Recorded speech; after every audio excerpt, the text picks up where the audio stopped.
Coba bayangin dulu, kamu di luar negeri, semuanya terdengar asing buat kamu. Kau masuk nih kafe, ada orang yang nanya kamu, di situ kau bingung nih, dia bilang apa ya? Jawaban yang enak kayak gimana ya? Kalau gini kira-kira salah nggak ya? Bener-bener stop kan? Dan akhirnya kamu cuman bilang, "This one," sambil nunjuk pakai tangan kamu buat membantu. Aman sih, tapi bener-bener limited kan option kamu. Sekarang kita coba bayangin diri kamu yang berbeda. Kau masuk ke sebuah kafe dengan senyuman lebar, dan kamu dengan percaya diri berkata, "Hey, can I get a coffee?" Lihat kan? Same place, same situation, tapi hasilnya jauh berbeda. Itu kira-kira gara-gara apa ya? Hmm, bahasa gampang ya, itu kemampuan untuk berbicara. Kemampuan untuk berbicara itu gimana cara dapetinnya? Oke, mari kita coba bahas tuntas di sini. Kita masuk aja ke pertanyaan yang paling besar. Metode apa yang paling bagus untuk belajar bahasa yang baru? Yang biasanya orang lakuin ya, belajar vocab, terus buku grammar, aplikasi bahasa, atau nonton film, dan juga bahkan ada beberapa yang ikut kursus. Tapi mungkin masih ada beberapa inner voice yang berkata, "Kok aku masih belum paham ya? Kira-kira apa aku emang nggak bakat deh mau buat belajar bahasa?" Di situ banyak orang yang berhenti. Oke, sekarang kita coba dulu deh melihat dua tipikal orang yang belajar. Yang satu, ada si perfeksionis. Ya, dia belajar grammar dengan serius. Kalimatnya benar, strukturnya rapi. Tapi ketika dia ngomong, tense-nya gimana ya? Kalau salah, atau dia butuh waktu yang lebih lama untuk berpikir. Di mana pada dunia nyata, komunikasi nggak berjalan selama itu. Dan akhirnya, dia memilih diam karena ketakutannya untuk salah, gitu. Yang kedua ada beda lagi nih. Mungkin kita bisa bilang dia si nekat ya. Dia belajar dari film, lagu, ngobrol online sama temennya. Grammarnya banyak yang salah. Pengucapannya kadang aneh. Tapi dia tetap ngobrol. Inner voice dia kan mungkin lebih seperti yang penting ngomong aja dulu ya kan. Salah ya udah coba lagi. Hasilnya justru dia jauh lebih lancar loh. Bahasa itu bukan tentang benar atau salahnya. Bahasa itu tentang digunakan atau tidaknya. Coba kita lihat. Di mana metode tertentu ada beberapa elemen penting di pembelajaran bahasa ini. Bisa kita lihat adanya exposure, emotion, dan usage. Kita coba yang paparan pertama deh, the exposure. Kamu sering terkena bahasa itu ya lama-lama kamu bakal bisa gitu loh. Bukan belajar, tapi terbatas. Kamu harus belajar tapi terbiasa. Contoh nyatanya mungkin kamu bisa scroll konten luar atau dengerin podcast, yang mana inner voice awal pasti bakal ngomong kayak, "Ini ngomongin apa?" gitu. Tapi lama-lama kata-kata itu akan menyerap ke kepala kamu. Itu bener-bener hal yang sangat natural untuk dilakukan. Coba kita lihat konsep berikutnya, key element usage. Kamu harus pakai bahasa buat ngomong secara aktif ya, dan kamu harus pakai terus-terusan. Contohnya bisa dengan inner thoughts kamu sendiri buat ngomong pakai bahasa asing, yang di mana itu merupakan tanda di mana kamu perlu berpikir kayak, "Oh, kayaknya aku nggak apa-apa deh kalau salah dalam inner thoughts aku." Aman aja kan, semua bisa dicoba. Bahkan kalau salah pun, itu tetap progres. Coba kita lihat yang berikutnya, emotion. Emotion ini paling penting nggak sih buat belajar bahasa? Karena emotion itu yang ngedorong kamu buat belajar. Contohnya, keinginan kamu untuk punya teman luar negeri, atau keinginan kamu buat traveling tanpa kamu harus worry tentang komunikasi. Emotion itu yang bikin kamu terus berjalan. Oke, apakah 3 key factor itu cukup buat belajar bahasa? Kita langsung pakai implementasi nyata aja deh, dengan bahasa yang paling sering kita dengar, yang bukan bahasa ibu ya, yaitu bahasa Inggris.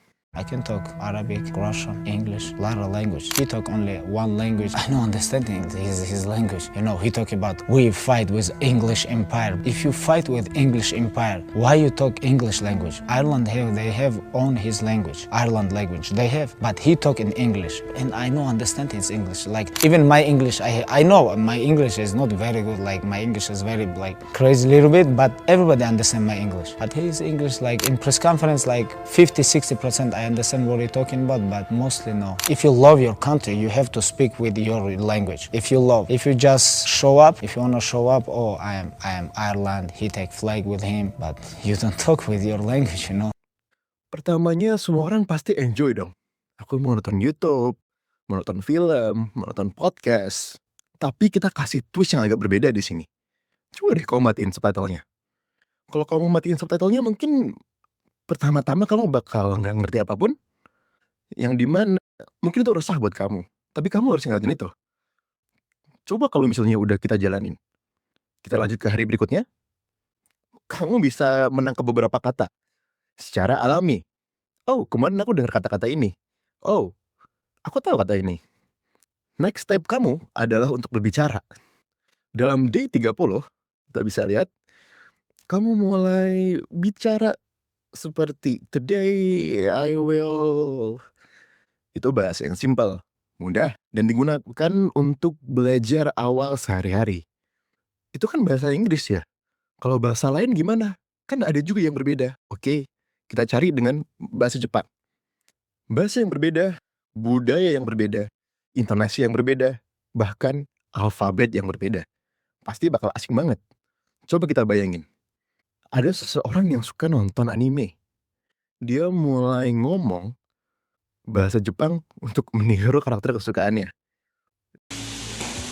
Makan. Gari. Araheta.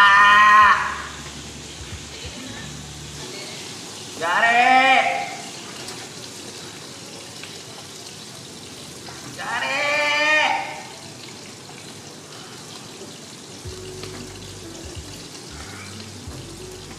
Gari.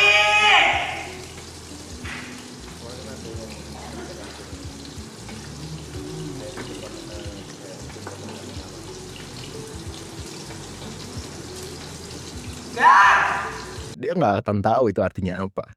Bahkan dia nggak tahu beberapa kata yang keluar dari film itu. Yang pada awalnya mungkin kedengaran meresahkan, bahkan membingungkan.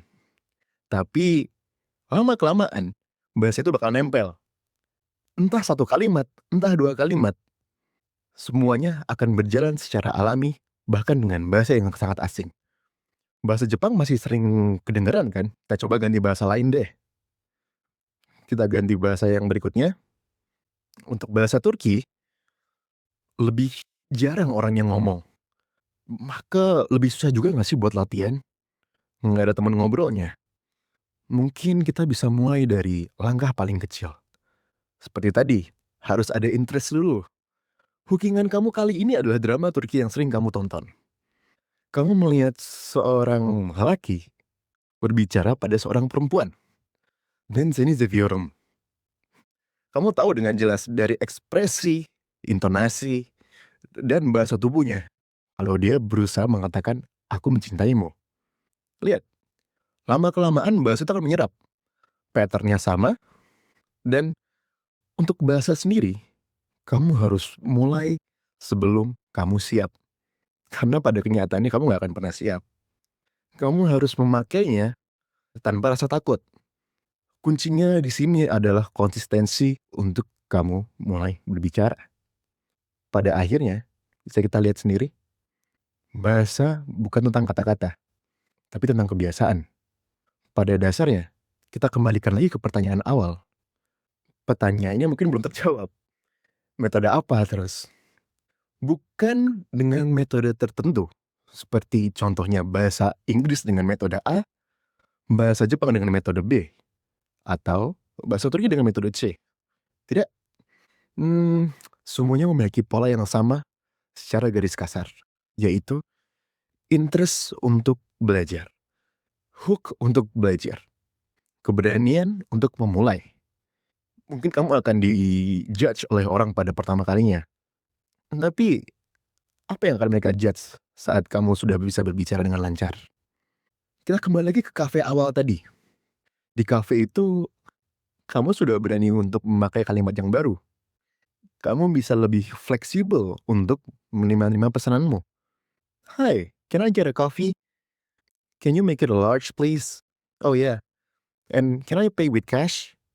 Lihat, begitu banyak pintu yang terbuka dengan beberapa kalimat tambahan.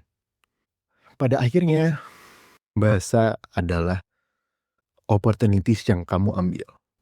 Kira-kira bagaimana ya kalau misalnya kamu bisa berbicara berbagai macam bahasa? Jadi, kapan kamu mau mencari peluangnya? Semua pintu terbuka ketika kamu mulai mencarinya. Kita mulai aja dulu dari langkah kecil. Step pertama, cari interest kamu dalam bahasa tersebut. Step kedua, rasakan bahasa itu dalam dirimu.